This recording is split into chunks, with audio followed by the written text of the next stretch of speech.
we don't have free speech, then we just don't have a free country. It's as simple as that. If this most fundamental right is allowed to perish, then the rest of our rights and liberties will topple, just like dominoes, one by one. They'll go down. That's why today I'm announcing my plan to shatter the left-wing censorship regime and to reclaim the right to free speech for all Americans. And reclaim is a very important word in this case because they've taken it away. In recent weeks, bombshell reports have confirmed that a sinister group of deep state bureaucrats, Silicon Valley tyrants, left-wing activists, and depraved corporate news media have been conspiring to manipulate and silence the American people. They have collaborated to suppress vital information on everything from elections to public health.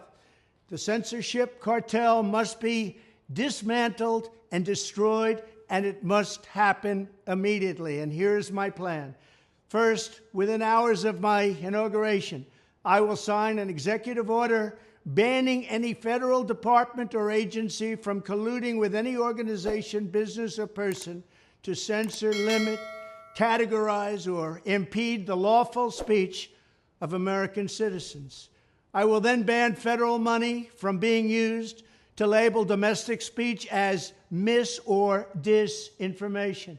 And I will begin the process of identifying and firing every federal bureaucrat who has engaged in domestic censorship, directly or indirectly, whether they are the Department of Homeland Security, the Department of Health, Human Services, the FBI, the DOJ, no matter who they are. Second, I will order the Department of Justice to investigate all parties involved in the new online censorship regime, which is absolutely destructive and terrible, and to aggressively prosecute any and all crimes identified.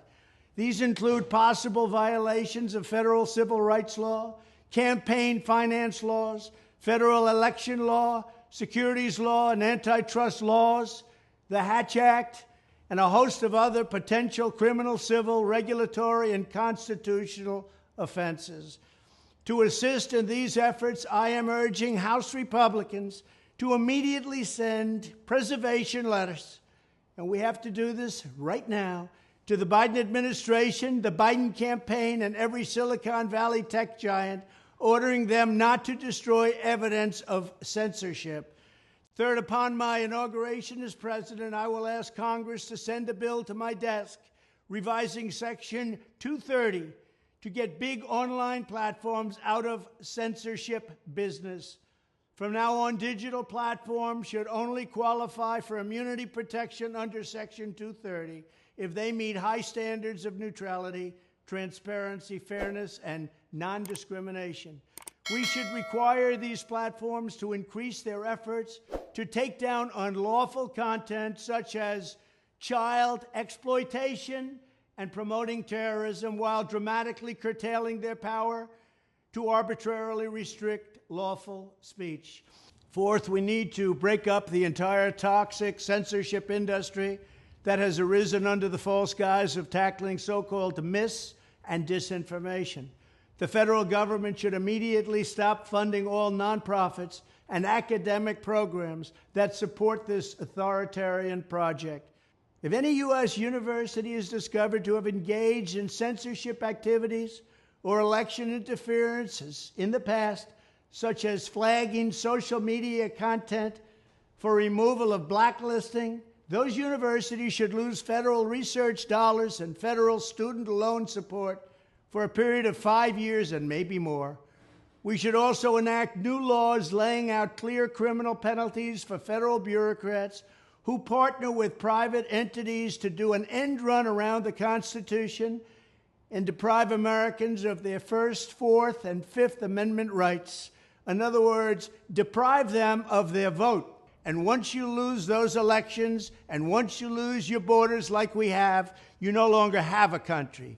Furthermore, to confront the problems of major platforms being infiltrated by legions of former deep staters and intelligence officials, there should be a 7-year cooling-off period before any employee of the FBI, CIA, NSA, DNI, DHS, or DOD is allowed to take a job at a company possessing vast quantities of U.S. user data. Fifth, the time has finally come for Congress to pass a digital Bill of Rights. This should include a right to digital due process. In other words, government officials should need a court order to take down online content, not send information requests such as the FBI was sending to Twitter. Furthermore, when users of big online platforms have their content or accounts removed, throttled, shadow banned, or otherwise restricted, no matter what name they use, they should have the right to be informed that it's happening, the right to a specific explanation of the reason why, and the right to a timely appeal. In addition, all users over the age of 18 should have the right to opt out of content moderation and curation entirely and receive an unmanipulated stream of information if they so choose. The fight for free speech is a matter of victory or death for America and for the survival of Western civilization itself. When I am president, this whole rotten system of censorship and information control will be ripped out of the system at large. There won't be anything left. By restoring free speech, we'll begin to reclaim our democracy and save our nation. Thank you, and God bless America.